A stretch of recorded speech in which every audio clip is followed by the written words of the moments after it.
லிங்கச்சேட்டி ஸ்ட்ரீட்ல ஒரு சாமியார் இருந்தார். அவர் பேர் அருள்வெளி சித்தர். இப்படி ரெண்டு காலையும் வச்சுன்னு குப்பைக்கார மாதிரி தலையில ஒரு முண்டாஸ் கட்டின்னு உட்காந்துருப்பாரு. நீ அவரை பார்க்க போனியானா பக்கத்தில் இருக்கிற நாயர் டீ கடையில் சாமிக்கு டீன்னு சொல்லணும். அவன் அந்த டீ ட்ரேல 2-4 டீ, எம்டி கிளாஸ் 10, ஒரு கிளாஸ்ல டம்ளர் தண்ணி வைப்பான். அந்த டீ கடைக்காரன் பையன் கொண்டு போனா அவர் குடிக்க மாட்டார். நீ வெக்கம், மச்சம், மடம், நாணம், பயிர்ப்பு எல்லா கொழுப்பையும் விட்டு நீ அந்த டீயை கொண்டு போய் வைக்கணும் அவர்கிட்ட. லிங்கச்சேட்டி ஸ்ட்ரீட்ல ஜனங்கள்லாம் பார்க்குற இடத்துல லூசாட்டம் உட்காந்துக்கிற ஒரு சாமியார்கிட்ட இப்படி ஒருத்தன் போய் உட்காருவானா? நீயே சொல்லி பார்க்கலாம்.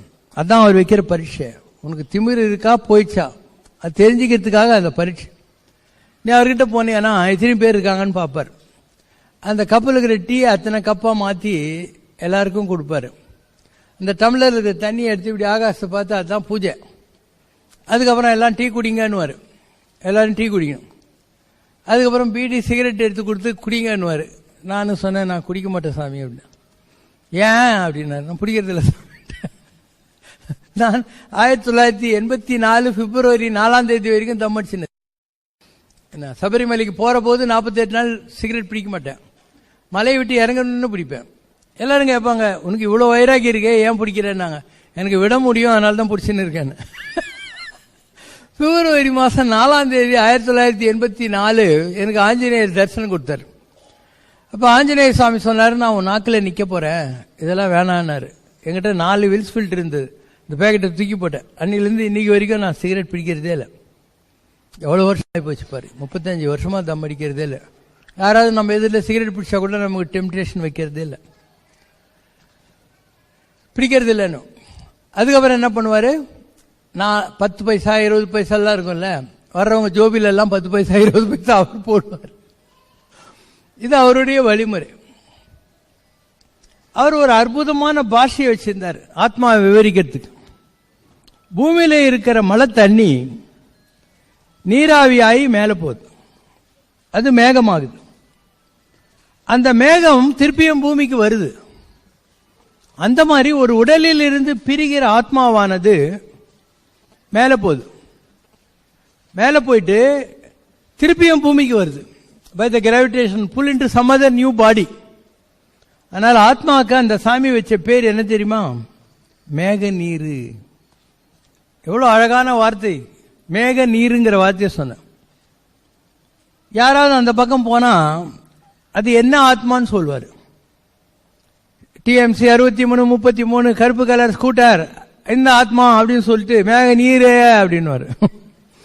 ஒரு தடவை நான் என்ன பண்ணேன், இந்த கிருஷ்ணவேணி அம்மா சொன்னேன், அவங்க காளிகாம்பாள் கோயில் தம்புச்சேரி கூட்டு போயிட்டு லிங்கச்சேட்டி ஸ்ட்ரீட் வழியா அந்த அம்மா கூட்டு போறேன். இங்க ஒரு சாமிக்கிறாரு, வா பார்க்கலான்ட்டு. அந்த அம்மா பார்த்த உடனே அவர் சொல்றாரு, அந்த காலத்து ஔவையார் மேக நீர். அந்த காலத்துல ஔவையாரா இருந்தது இந்த ஆத்மா தான் அப்படின்னு அர்த்தம். அந்த அம்மா நிஜமாவே ஔவையாரா இருந்தா, ராமாயண காலத்துல சபரியா இருந்தா. அதனால ஔவையார் என்ன மேக நீர். அவர் என்ன பார்த்தா என்ன தெரியுமா சொல்லுவாரு, அந்த காலத்து நடராஜன் மேக நீர். உலகத்துல நீ பாக்குற சாமிங்க இருக்குது இல்ல, தியாகராஜரு, இவரு கோவிந்தராஜரு, நடராஜரு, சுந்தரராஜரு எல்லாம் நம்மள மாதிரி மனுஷங்க தான். உலகத்துல ராஜாக்களா இருந்தாங்க. அவங்க உடம்புல அந்த கடவுளுடைய எனர்ஜி இருந்தது. அதனால என்ன பார்த்து சொல்லுவார், நடராஜன் ஒரு ராஜா இருந்தார். சோ அந்த காலத்து நடராஜன் மேக நீரு அப்படின்னு சொல்லிட்டு, பெற போட்ட இஸ்லாம் மதம், தாடி வச்ச சீக் மதம், சிலுவை போட்ட இயேசு மதம் எல்லாம் பார்த்து, அப்பா கைய பிடிச்சி ஸ்கூலுக்கு கூட்டின்னு போற போது கொஞ்சம் ஏமாந்து போன மேக நீர அப்படின்னாரு. இவர் போன ஜென்மத்திலேயே மோட்சம் அடைஞ்சிட்டாரு. அப்பா மோட்சத்துக்கு கூட்டின்னு போற போது கொஞ்சம் ஏமாந்துட்டாரு, அதனால இந்த பிறவி இவருக்கு வந்துருச்சுன்னு அர்த்தம். இது அவர் என்னை பத்தி சொன்ன. ஒரு வைகுண்ட ஏகாதசிக்கு அவர்கிட்ட போனேன். பக்கத்துல இருந்து ஒரு ஆள்கிட்ட பணம் கொடுத்தாரு. அவர் போய் இந்த தலைக்கு தடவுறது, காதுல ஊத்துறது, கண்ணில் ஊத்துறதெல்லாம் வாங்கினுவான் அப்படின்னு. அவன் போய் கொஞ்சம் அமிர்தாஞ்சனம், இயர் டிராப்ஸ், ஐ டிராப்ஸ் எல்லாம் வாங்கிட்டு வந்தான். என்னை கூப்பிட்டு மடியில படுக்க போட்டுக்கினாரு. கண்ணுக்குள்ள ஐ டிராப்ஸ் விட்டு இப்படி தேய்ச்சாரு, காதுக்குள்ள இயர் டிராப்ஸ் விட்டு ஒரு அழுக்கு துணியை தூக்கி காதுல வச்சாரு. அமிர்தாஞ்சனத்தை தடவினார். இன்னிலிருந்து முதுகில் இருந்த பெண்டெல்லாம் நிமித்திட்ட, கண்ணு நல்லா தெரியும், காது நல்லா கேட்கும். இது சித்தர்கள் பாஷை. இப்ப நம்ம எல்லாம் உட்காந்துருக்கோம். இந்த இடத்துல காத்துல ஒலி அலைகள் போயிட்டு இருக்கு. ஒரு எஃப்எம் ரேடியோ இருந்தா இப்ப நீ பாட்டு கேட்கலாம். காத்துல ஒலி அலைகள் போயிருக்கு. இப்போ ஒரு ஆண்டனா வச்சு டிவி வச்சு படம் பார்க்கலாம், 350 சேனல் பார்க்கலாம். அந்த மாதிரி காற்றில் போகிற ஒலி ரெண்டையும் எஃப்எம் ரேடியோ இல்லாம டிவி இல்லாம பார்க்கிற ஒரு பவர் இருக்கு. யாருக்கோ சிலருக்கு அந்த பவர் இருக்கும். குருஷேத்திரத்தில் நடக்கிற யுத்தத்தை சஞ்சயன் பார்த்துக்கிட்டு திருதராஷ்டிரனுக்கு சொல்லலையா? எங்கோ கைலாயத்தில் நடந்த காட்சி, கல்யாண காட்சியை அகஸ்தியர் புதிய மலையில இருந்து பார்த்து சொல்லலையா, தரிசிக்கலையா? அந்த மாதிரி ஒரு பவர் இருக்கு. அவர் என்ன சொன்னாரு, முதுகில் இந்த பெண்டு நிமித்திட்டேன்னா குண்டலினில கொஞ்சம் இம்பேலன்ஸ் இருந்தது, அதை ரெடி பண்ணிட்டேன்னு அர்த்தம். இன்னிலிருந்து கண்ணு நல்லா தெரியும், காது நல்லா கேட்கும். அப்படின்னா என்ன? உனக்கு டிவி இல்லாம காத்துல போற படங்களை பார்க்க முடியும், எஃப்எம் இல்லாம காத்துல போற சத்தங்களை காதுல பிடிக்க முடியும்னு அர்த்தம்.